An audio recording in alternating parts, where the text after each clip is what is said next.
Assalamualaikum warahmatullahi wabarakatuh. Halo Sobat IDI Jatim.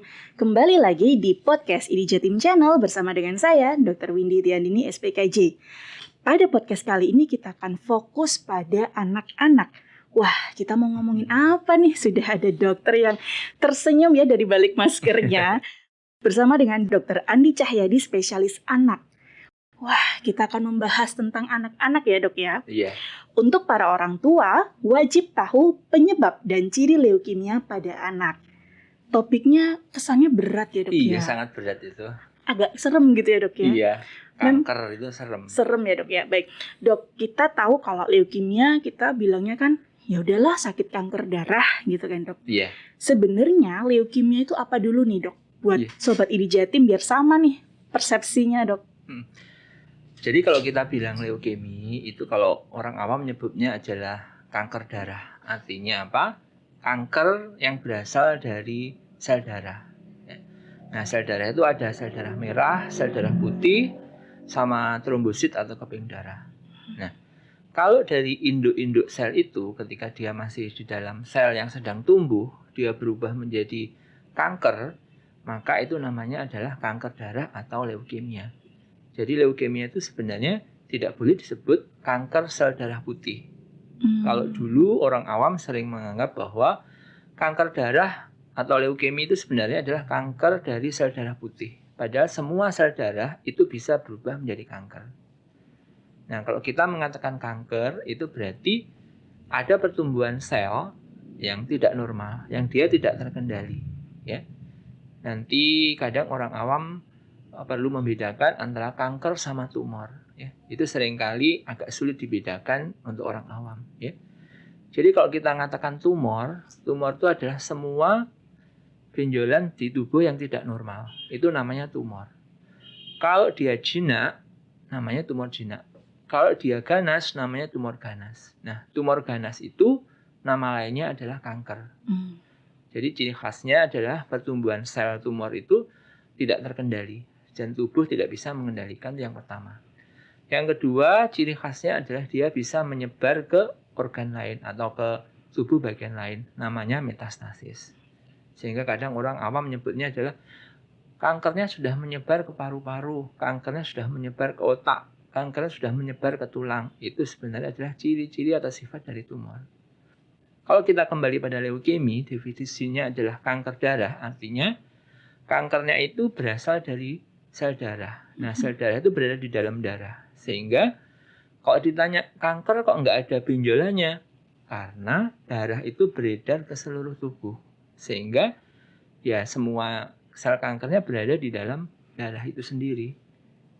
Walaupun kalau dia singgah di hati menyebabkan hatinya membesar, perutnya membesar, singgah di limpa, limpanya membesar, itu diantaranya. Jadi perlu ditekankan bahwa leukemia itu adalah kanker darah atau kanker yang berasal dari sel darah.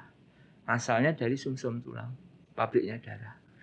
Baik dok, jadi leukemia itu kanker darah yang asalnya dari sel darah. Iya. Yang berasal dari sumsum tulang, pabriknya darah. Pabrik pembuatan darah gitu dok ya. Baik, nah dok tadi kan dokter sudah menceritakan tentang dari sel darah merah, sel darah putih, trombosit gitu. Nah, apakah itu termasuk jenis dan pembeda dari leukemia itu? Iya. Jadi masing-masing dari sel darah itu bisa berubah menjadi kanker yang berbeda. Ya. Kalau kita pada anak sama dewasa, kejadian kanker anak dan dewasa itu berbeda untuk kanker darah. Dan hampir semua tipe kanker itu berbeda.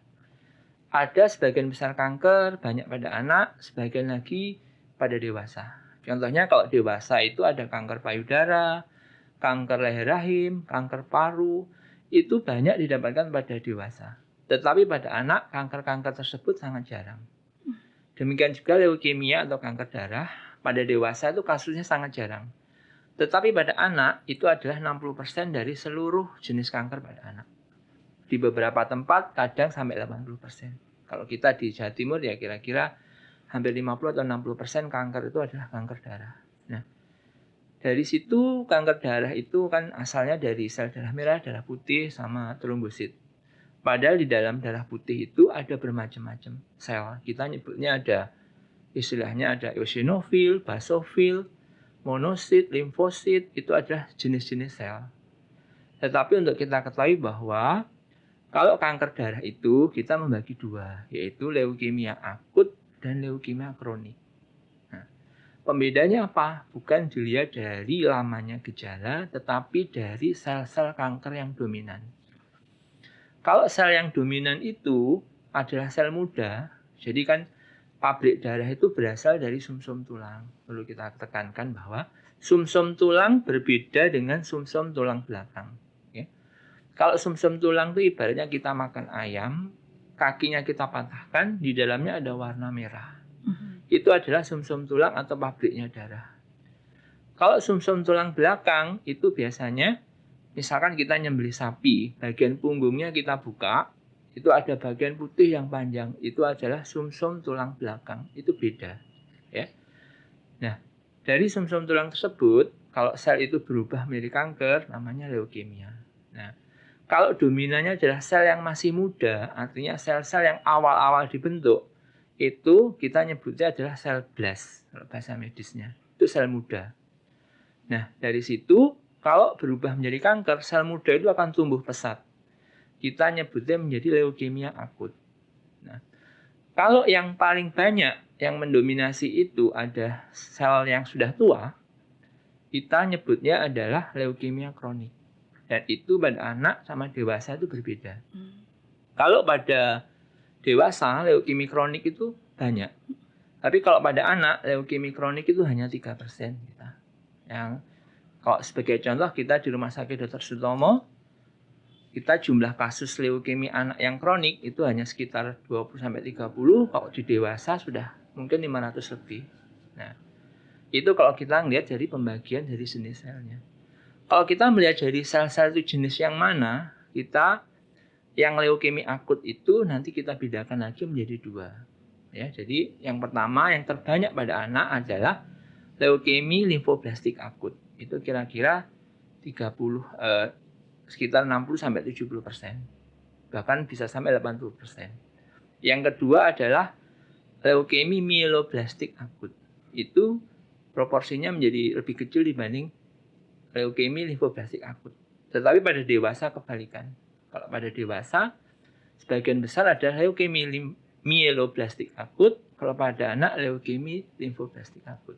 Tapi tidak bisa dibedakan, kalau dari luar itu tidak bisa dibedakan. Dia perlu pemeriksaan darah untuk tahu dia bedanya di mana.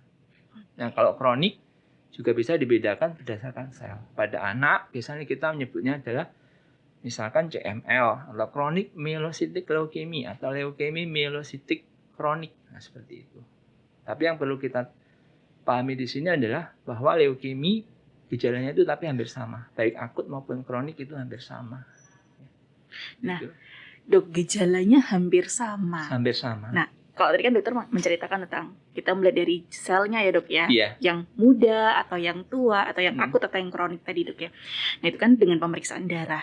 Nah tapi kalau untuk meningkatkan kesadaran dari para orang tua ya dok, apa sih ciri-ciri dari anak atau gejala dari anak yang tampak gitu dok? Kalau jangan-jangan anak saya kena leukemia nih gitu.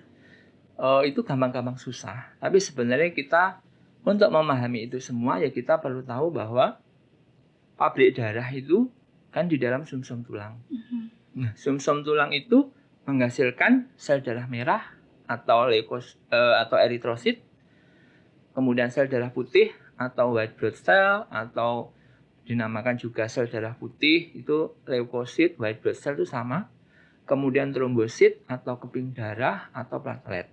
Nah, ketika salah satu dari sel tersebut itu berubah menjadi kanker, misalnya dari sel darah putih kan ada macam-macam, tadi saya bilang bahwa yang terbanyak pada anak itu adalah sel darah putih yang berasal dari limfosit. Nah, sel induk limfosit itu namanya limfoblast. Jadi ada banyak macam pabrik. Nah, limfoblast itu di dalam sumsum tulang pada awalnya karena ada perubahan genetik. Nanti bisa diterangkan lebih lanjut mengenai faktor resikonya.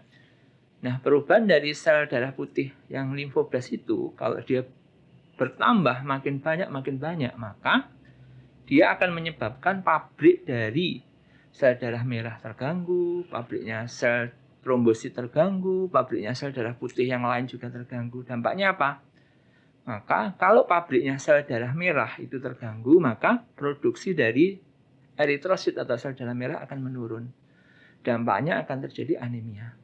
Ya, kalau definisi anemia kalau pada anak, kira-kira kalau kadar Hb di bawah 11 itu sudah masuk anemia. Walaupun kalau pada anak besar kita memakai patokan sekitar 12 sampai dengan 12,5.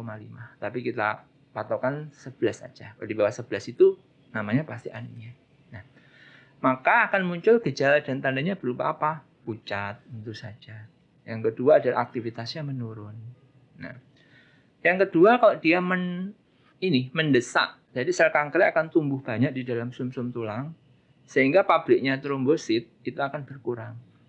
Kalau pabriknya trombosit itu berkurang atau terdesak kita nyebutnya, itu akan menyebabkan produksi dari trombosit akan berkurang, menurun jumlahnya. Sehingga jumlah trombosit akan menurun, kita namanya trombositopeni.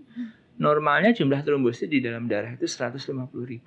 Kalau dia turun, maka dia akan terjadi perdarahan. Karena trombosit itu berperan untuk proses pembekuan darah. Nah, perdarahannya bisa di mana? Khasnya adalah satu, adanya bintik-bintik di kulit, kita nyebutnya peteki.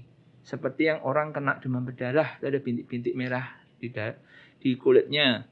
Kemudian yang bintiknya makin besar, kita bisa timbul seperti lebam-lebam atau perdarahan bawah kulit. Ada juga mimisen, gusinya berdarah, itu diantaranya. Sampai dengan perdarahan berat yang mengancam jiwa, misalkan perdarahan saluran cerna sama perdarahan otak. Bisa saja juga perdarahan di mata. Kalau dia perdarahannya banyak, tentu saja juga akan menyebabkan anemia. Jadi itu berhubungan. Yang ketiga adalah, tadi dikatakan bahwa sel darah putih itu ibaratnya tentara. Tentara sebenarnya bukan hanya tentara, sebenarnya sel darah putih itu untuk kekebalan tubuh. Kita ibaratkan suatu negara, kekebalan tubuh itu, kekebalan suatu negara itu ada TNI Angkatan Darat, Angkatan Laut, Angkatan Udara, kemudian Pamong Praja, Security, Linmas, dan lain-lain. Nah, salah satu dari komponen darah itu kalau berubah menjadi kanker, maka sel yang lain itu akan berubah, akan berkurang produksinya. Kalau produksi sel darah putih yang golongan jenis neutrofil kita nyebutnya, itu fungsinya untuk melawan infeksi bakteri. Kalau pabriknya terganggu, akan menyebabkan produksi dari sel darah putih yang normal terganggu. Padahal dia penting untuk melawan infeksi, sehingga memberikan gejala demam karena infeksi. Baik infeksi kulit, infeksi paru-paru, atau infeksi darah. Itu adalah gejala. Jadi ada 3 gejala utama kalau kita menemukan anemia atau pucat, kemudian perdarahan, dan yang ketiga adalah gejala infeksi. Mungkin belum infeksi tapi hanya demam. Kita patut mencurigai dia suatu leukemia. Nah, ditambah lagi, tadi dikatakan bahwa sel kanker itu akan tumbuh pesat di dalam sumsum tulang. Di mana sumsum tulang yang mana? Seluruh tubuh, seluruh tulang akan kena. Akibatnya, anak akan mengeluh nyeri semua. Badannya itu sakit semua. Jadi, yang sakit adalah tulang, bukan persendian. Walaupun persendian juga ikut sakit, otot juga bisa sakit. Tetapi yang khasnya adalah nyeri tulang, kita nyebutnya adalah bone pain. Tulang yang mana? Anak kadang tidak bisa menyebutkan. Jadi mintanya dipijit kaki kanan, ganti kaki kiri, ganti tangan kanan, badan semuanya. Sehingga anak itu gejalanya kalau anak kecil hanya rewel, minta gendong terus. Habis itu anaknya ya ini nggak mau berjalan, berdiri aja nggak bisa. Karena nyeri, bukan lemah ya ototnya. Beda sama penyakit saraf. Kalau penyakit saraf kan kelemahan otot. Kalau ini adalah nyeri. Jadi dia tidak mau bergerak karena nyeri, bukan kelemahan. Jadi ada 4 gejala itu. Nah, yang gejala kelima yang penting adalah bahwa sel kanker itu kan makin tumbuh makin banyak. Tubuh manusia tentu saja punya kekebalan untuk melawannya.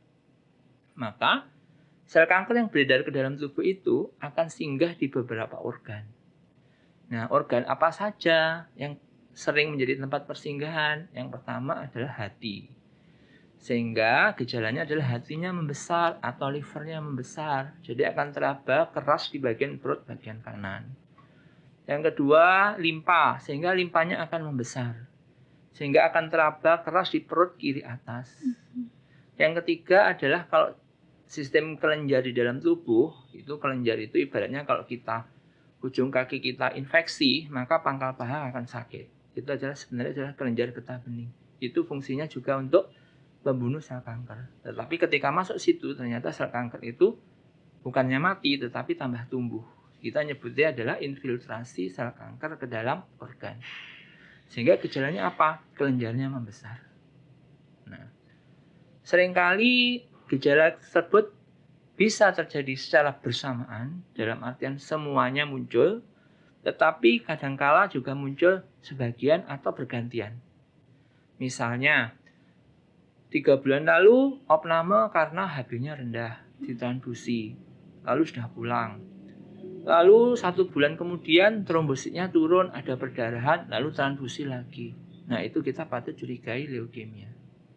Atau mungkin 2 bulan lalu opname karena tipes. Habis itu pulang 2 minggu sakit lagi karena demam berdarah. Habis itu sakit lagi karena demam berdarah lagi. Hati-hati, itu sebenarnya adalah leukemia. Ada kasus itu gejalanya cuma panas 2 hari, nyeri-nyeri 2 hari, ternyata kanker. Ada yang sampai 6 bulan, 8 bulan, pelan-pelan gejalanya hanya nyeri-nyeri aja, dipikir itu anaknya kecapean, aktivitasnya berlebih, ternyata leukemia. Atau anaknya pucat-pucat, dikasih zat besi berulang-ulang, ternyata tidak sembuh-sembuh, ternyata leukemia. Atau ada mimisan berulang, dipikir karena trauma atau pilek berulang, ternyata leukemia. Atau ada infeksi telinga yang berulang, ternyata leukemia. Atau ada pembesaran kelenjar di leher yang nggak sembuh-sembuh, dipikir TBC, ternyata dia leukemia. Jadi kanker itu, ya jahat itu, gejalanya itu bisa menyerupai penyakit yang lain kalau kita tidak jeli. Baik, Dok. Jadi gejalanya tuh mirip kayak sakit tipes, sakit demam berdarah gitu ya, Dok ya. Kayak orang pegal biasa. Pegal biasa gitu. bisa. Nah, dari gejala-gejala itu, Dok, kapan sih orang tua tuh perlu membawa anak ini periksa ke dokter? Kalau menurut saya semua dari yang kita terangkan tadi itu perlu membawa anaknya ke dokter. Nanti dokter akan menentukan pemeriksaan lanjutan. Untuk screening atau pemeriksaan lanjutan yang pertama kita lakukan, dan itu bisa dilakukan di semua tempat, baik itu di puskesmas atau laboratorium. Itu adalah pemeriksaan laboratorium sederhana, yaitu darah lengkap. Cukup itu aja, itu bisa menjadi screening awal. Setelah itu baru kita lakukan pemeriksaan lanjutan seperti hapusan darah tepi, pemeriksaan darah yang lain, atau ya pemeriksaan lanjutan itu setelahnya. Tapi dari darah lengkap itu kita bisa memprediksi atau memperkirakan, oh ini ada kemungkinan leukemia. Ada hasilnya normal. Oh ternyata, tapi ada 1 poin yang itu ternyata leukemia. Itu bisa. Jadi nggak hanya dilihat di pemeriksaan darah di darah lengkap, itu aja kan.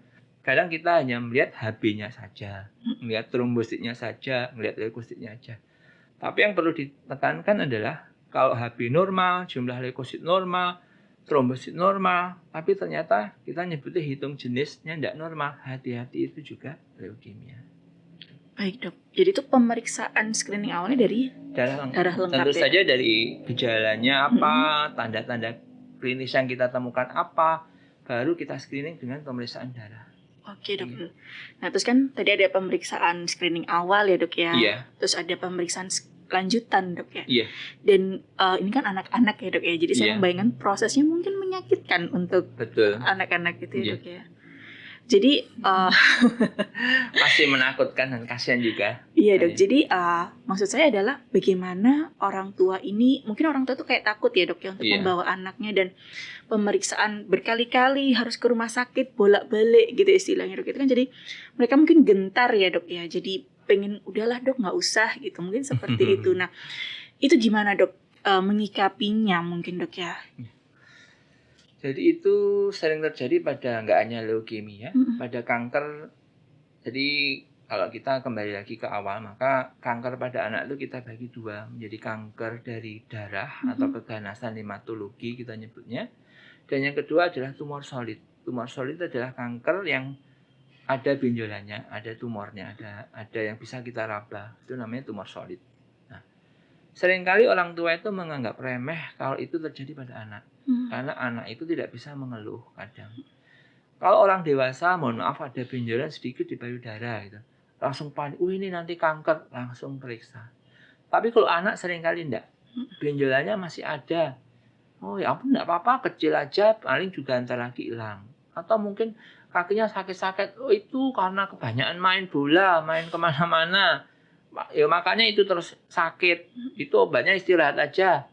Atau kecapean, pijit-pijit aja ke tukang urut, nanti paling sembuh. Memang di awal memang sembuh. Nah seringkali ketika datang ke kita, ke petugas kesehatan, itu dia sudah terlambat. Sehingga penting sekali kita mengenali gejala-gejala yang seperti yang saya terangkan tadi. Anemia atau puncaknya, perdarahan, sama demam yang hilang timbul, sama nyeri. Khasnya adalah bone pain atau nyeri tulang.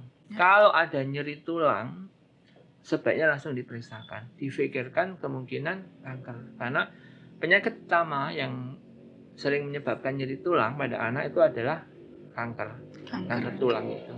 Kanker darah, maaf, bukan kanker tulang. Leukemia tadi. Leukemia. Kalau kanker tulang biasanya sudah ada benjolannya. Ketika sudah muncul nyeri itu sudah ada benjolannya. Atau yang seringkali patah fraktur atau patah tulang, lalu dibawa ke pengobatan tradisional, padahal dia adalah gejala dari kanker tulang atau osteosarkom. Baik dok. Nah tadi itu kan leukemia ini karena gejalanya mungkin tidak tampak, tidak diraba ya dok ya, tidak ada benjolan dan sebagainya, itu kita kayak datang mungkin sudah terlambat ya dok.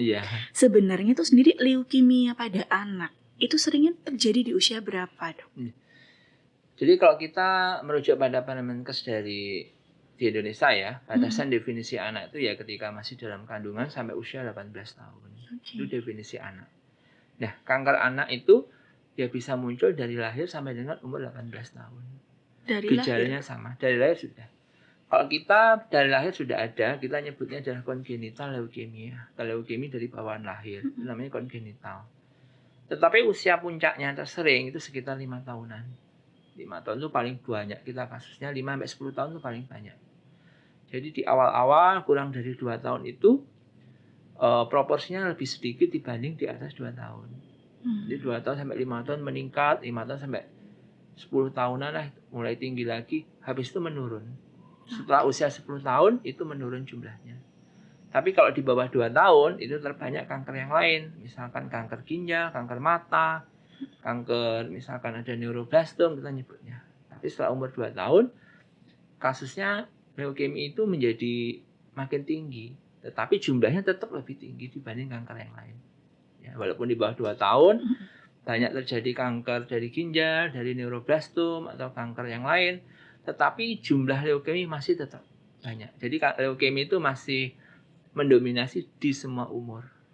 Tapi yang paling banyak kalau kita melihat leukeminya sendiri, puncak-puncaknya sekitar umur 5 tahun. Mungkin umur ya sekitar 2-8 tahun itu paling banyak. Paling banyak. Ini semakin usia dewasa, proporsinya makin kecil, tapi prognosisnya makin jelek. Semakin dewasa. Semakin dewasa semakin jelek. Oke. Dok, tadi saya tertarik dokter mengatakan dari lahir itu sudah bisa terkena congenital leukemia. Nah, saya jadi berpikir, mungkin juga orang tua juga berpikir ya dok, jangan-jangan leukemia ini sebenarnya genetik. Iya. Atau ada paparan dari luar gitu yang akhirnya nggak apa-apa, terus jadi kenapa-kenapa gitu dok. Iya. Jadi faktor risiko kejadian kanker pada anak dan dewasa itu sangat berbeda. Ya. Kalau pada dewasa itu penyakit kanker tuh sebagian besar kanker itu tidak tahu penyebabnya. Penyebab pasti tidak diketahui. Memang ada beberapa tipe kanker itu tahu penyebabnya. Misalkan infeksi virus tertentu, Epstein-Barr virus, nanti risikonya nanti kena limfoma, misalkan limfoma Hodgkin.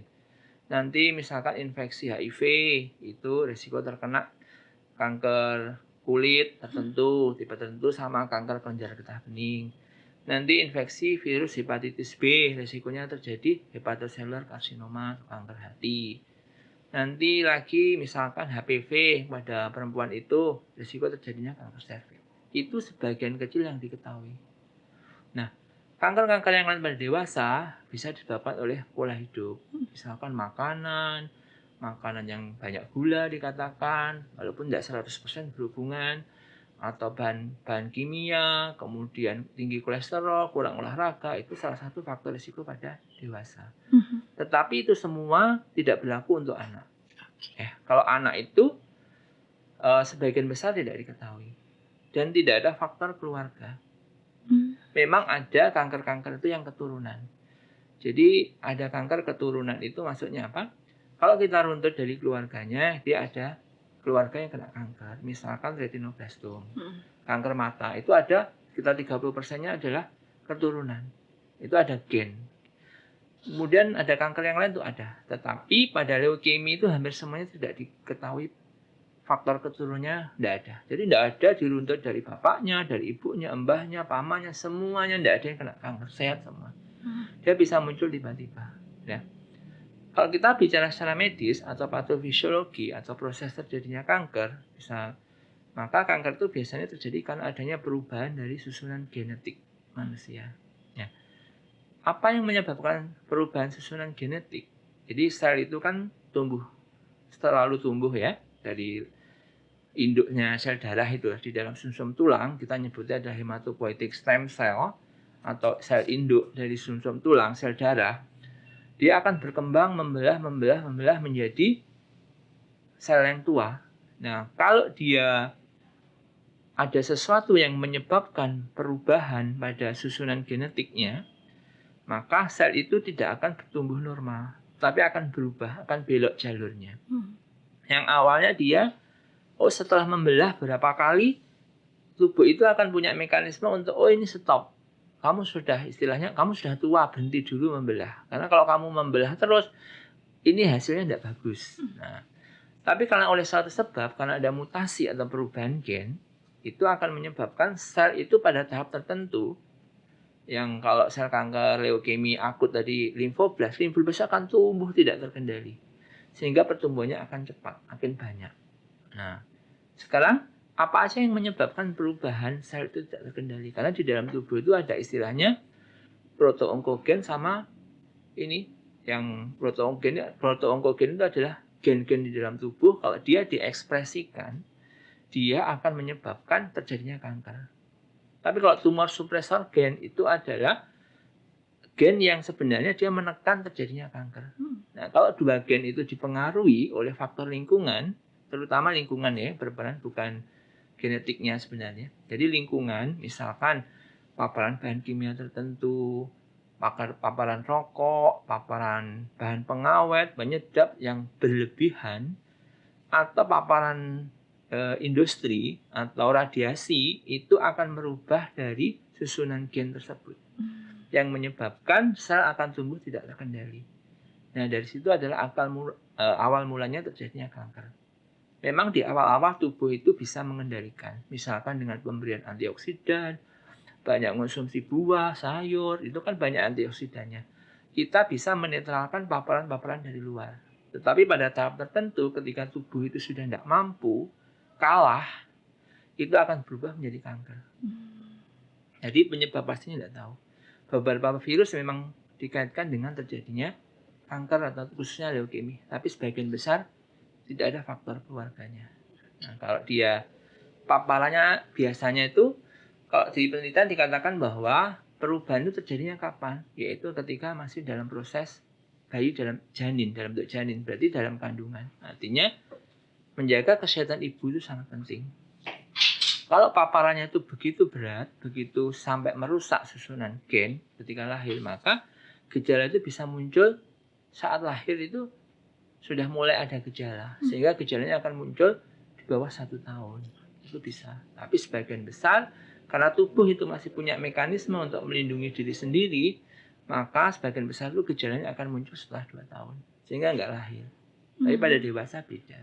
Ya.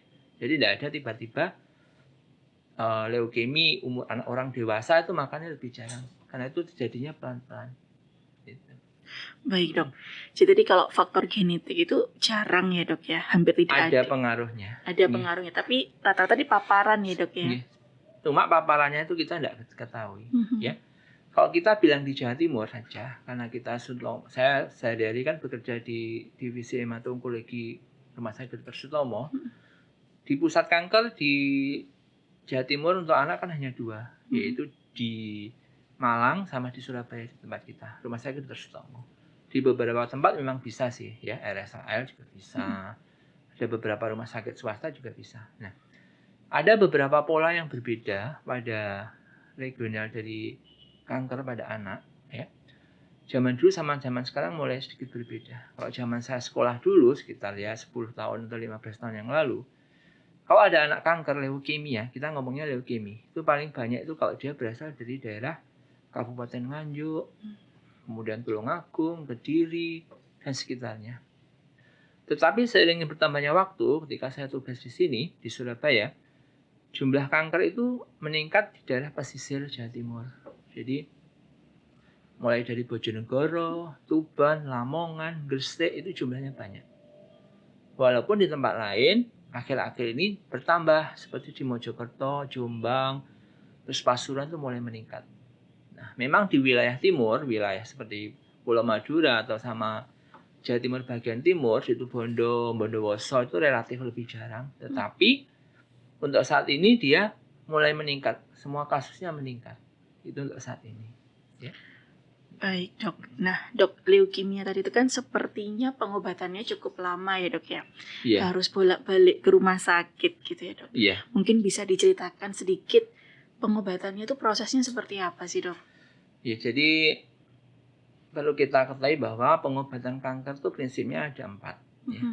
1 adalah operasi, 2 adalah kemoterapi, 3 adalah radiasi, yang keempat sebenarnya ada imunoterapi, itu yang pembagian terbaru, dan yang terakhir yang kelima sebenarnya itu ada terapi paliatif. Paliatif adalah pengobatan kanker ketika pengobatan medis sudah tidak bisa. Jadi itu hanya menyiapkan untuk kondisi terminal sebenarnya. Nah, tiap kanker obatnya berbeda. Untuk kanker otak misalkan obatnya operasi dilanjutkan dengan radiasi. Tumor di perut misalkan Wilm tumor atau tumor ginjal obatnya operasi dilanjutkan kemoterapi. Khusus leukemia atau kanker darah obatnya adalah pilihan pertama kemoterapi. Itu aja utamanya. Nah, kemoterapi kenapa? Karena kankernya ada di dalam darah. Darah itu beredar ke seluruh tubuh. Nah, kalau operasi yang dioperasi apanya? Nah, jadi kalau limpahnya membesar, ya memang limpahnya besar karena ada sel kanker di dalamnya. Jadi obatnya kemoterapi. Nah, jadi pada pilihan pertama untuk leukemia atau kanker darah itu adalah kemoterapi, yaitu memasukkan obat ke darah dan lain-lain. Yang kedua adalah yang di luar sudah maju ya, kita memang jujur aja di Indonesia masih kurang, yaitu cangkok sumsum tulang atau transplantasi sumsum tulang. Tapi kita belum. Di Indonesia belum ada ya dok? Belum. Nah, kita di kanker anak itu pedoman pengobatan kanker itu merujuk pada UKK Hematologi Onkologi Ikatan Dokter Anak Indonesia. Nah, dari situ kita punya panduan pengobatan leukemia. Ada leukemia tadi leukemia mieloblastik sama leukemia limfoblastik ya. Saya ngomong yang limfoblastik aja karena yang kasusnya paling banyak. Pengobatan leukemia limfoblastik pada anak itu memerlukan kira-kira waktu sekitar 2 tahun lebih, 2,5 tahun lah. Kira-kira 105 sampai dengan 111 minggu lah kira-kira. Itu kalau lancar. Nah, kalau dia di tengah-tengah ada proses molor, misalkan perlu transfusi, perbaikan kondisi, atau tidak datang karena suatu hal, atau karena ruangan, itu dia akan molor. Tetapi kalau dia full, tidak ada masalah. Kira-kira waktunya adalah sekitar 2,5 tahun. Nah, tapi bukan berarti dalam waktu 2,5 tahun itu pasien harus rawat inap di rumah sakit itu enggak. Tapi ada pembagian protokolnya. Jadi ada fase istilahnya. Ada fase, dikenal ada 3 fase, yaitu fase induksi, yang tujuannya adalah membunuh sel kanker sebanyak-banyaknya. Yang kedua adalah fase konsolidasi, yang tujuannya adalah mencegah penyebaran ke otak. Yang ketiga adalah fase rumatan, yaitu mempertahankan remisi istilahnya. Dan itu ada schedule-nya atau ada jadwalnya. Di 2 protokol pertama atau di fase awal itu kemonya sangat berat. Seringkali anak ya bisa bertahan, tapi ya ada yang tidak bisa bertahan. Selain karena kankernya dan juga efek samping pengobatan. Jadi totalnya kira-kira 2,5 tahunan. 2,5 tahun ya dok ya? Iya, tapi yang di 2 tahun terakhir itu dia lebih ringan, jadi bisa rawat jalan. Jadi rumitnya atau sakitnya mungkin di 5 bulan pertama. Di 5 bulan pertama itu yang berat-beratnya. Berat-beratnya. Nah dok, itu kan dia berulang kali ya orang Iya. tua dan anak tersebut harus datang ke rumah Iya. sakit dan prosesnya tidak mudah. Nah ada nggak dok komunitas untuk saling menguatkan, saling sharing gitu dok? Ada tentu saja ya. Jadi kalau kita di Surabaya dan juga di beberapa tempat di Indonesia, saya rasa hampir semua pusat kanker itu selalu ada. Jadi banyak lembaga swadaya masyarakat atau yayasan-yayasan itu yang memang dia menaungi anak dengan kanker. Rata-rata itu tidak hanya kanker apa itu enggak, tapi kanker secara umum. Ya, kalau kita di Surabaya itu dari yayasan-yayasan tersebut mereka akan menyediakan rumah singgah, kemudian sarana transportasi. Karena apa? Misalkan orang yang dari misalkan rumahnya Banyuwangi, pasien BPJS kelas 3, yang dia ada keterbatasan, sosial ekonominya terbatas, yang mana dia harus pengobatan di sini 2 tahun. Nggak mungkin dia bolak-balik secara terus-menerus. Nah, itu mereka tinggal di rumah singgah. Nanti di sana ada yang memberi makan, mohon maaf, ada yang kalau mau ke rumah sakit ada yang mengantar gitu. Jadi ada yayasan. Di Jawa Timur juga ada yang di Mulyorejo itu ada, kemudian di Dharma Husada ada, kemudian di Mojo juga ada. Itu ada beberapa kanker. Selain itu, beberapa daerah itu kan juga misalkan ada rumah singgah dari kabupaten mana itu ada. Kabupaten Tuban, Lamongan itu kadang itu juga ada. Jadi ya itu adalah menjadi sarana untuk menguatkan. Jadi kayak ada kelompok. Jadi nanti yang di yayasan A itu anggotanya ini. Rata-rata tidak membayar. Rata-rata. Yaitu saling menguatkan. Dan kita kalau sudah kemo itu kadang mereka janjian. Misalkan ketika sudah kasus rawat jalan, mereka itu akan punya grup WhatsApp. Kalau sekarang kan sudah zamannya sudah canggih ya. Kadang informasi yang perlu saya sampaikan itu saya hanya ngasih informasi pada satu orang, tinggal bilang tolong disampaikan ke teman-temannya, sudah langsung nanti nyebar gitu ya. Jadi misalkan dari Lamongan gitu ya, misalnya, oh ini si A si B ini mau kontrol, ya udah jangan, ayo kita nyewa angkutan transportasi bersamaan, biayanya lebih mudah. Seperti itu contohnya. Jadi sangat supportnya itu sangat banyak kalau kanker. Dan ini ya dok ya mungkin meningkatkan semangat anak-anaknya ya dok ya. Jadi kalau ini kok nggak ini si A ini kok belum jadwalnya kontrol kok belum datang. Oh iya dok, ini kemarin bilang apanya yang sakit, neneknya sakit jadi minta mundur gitu. Nah, seperti itu social support. Oh ya udah, obatnya jangan lupa. Kalau kadang ya udah suruh lapor aja, ngabari kalau misalkan nggak bisa seperti itu. Jadi mereka tidak sendiri tidak ya dok sendiri. ya. Nggak bisa sendiri. Betul dok, tidak bisa sendiri. 2 tahun soalnya. 2 tahun kalau ya. cuma sakit atau pilek 1 hari 2 hari ya udah beda ya. Ini prosesnya panjang. Ya. Baik, dok saya akan masuk ke pertanyaan yang menyakitkan ya. Iya. Apa itu? Bagi siapa? Jadi ya tadi dokter mengatakan dalam proses terapi itu ada yang operasi, kemo, radiasi, imunoterapi dan yang terakhir paliatif. Iya. Mempersiapkan untuk terminal atau kasus terburuknya adalah kematian ya dok, meninggal. Nah pada leukemia anak ini dok, ya saya berat juga menanyakan ya, persentase atau kemungkinan untuk meninggal itu sejauh apa dok? Sebanyak apa? Sebelum saya jawab itu, kita perlu tekankan bahwa anggapan atau ilmu zaman dulu sudah berubah. Kalau zaman dulu itu kalau orang dikatakan kena kanker, ya sudah, nggak bisa diapa-apain. Pasti meninggal. Memang semua orang pasti meninggal, tapi prosesnya kan macam-macam. Nah, jadi kalau kita bilang kanker, kalau kita ngomong hidup dan mati, sebenarnya kita nyebutnya adalah prognosisnya. Tiap kanker berbeda. Kanker hati, kanker ginjal, kanker darah itu berbeda-beda. Ya.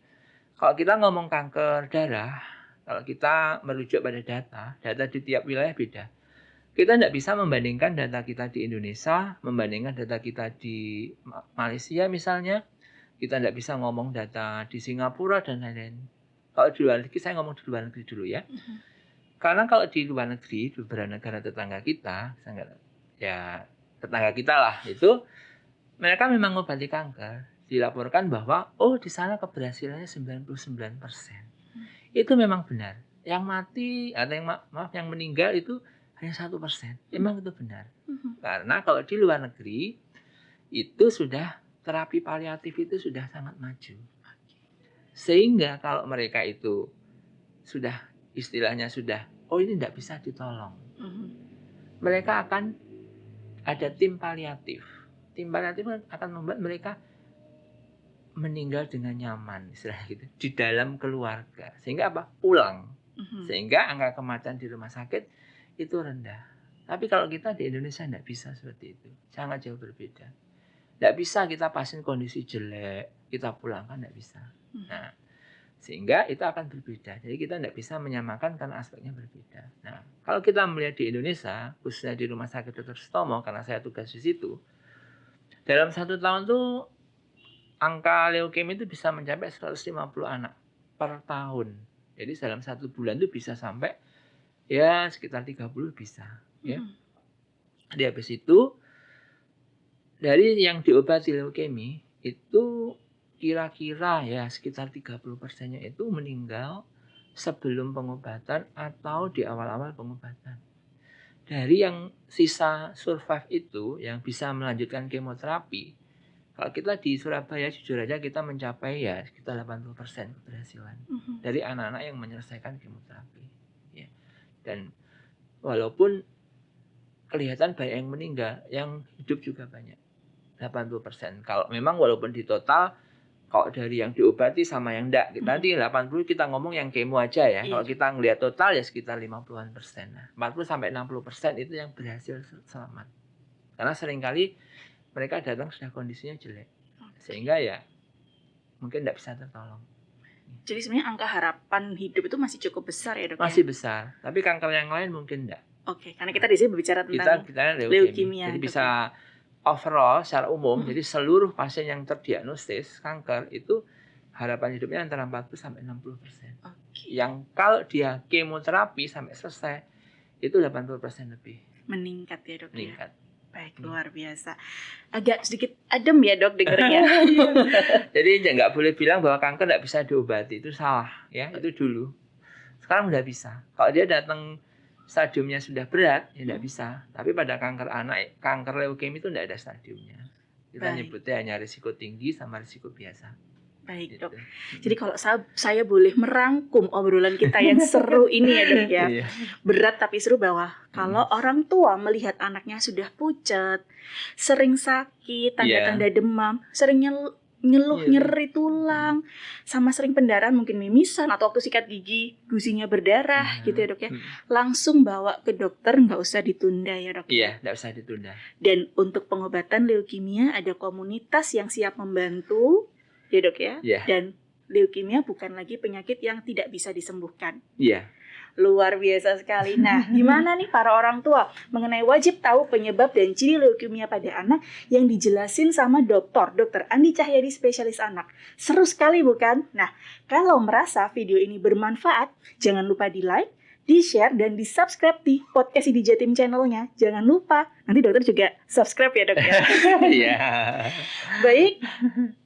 Setelah selesai podcast kita kali ini, semoga podcast ini membawa manfaat untuk kita semua. Sampai jumpa di podcast selanjutnya. Wassalamualaikum warahmatullahi wabarakatuh. Waalaikumsalam warahmatullahi wabarakatuh.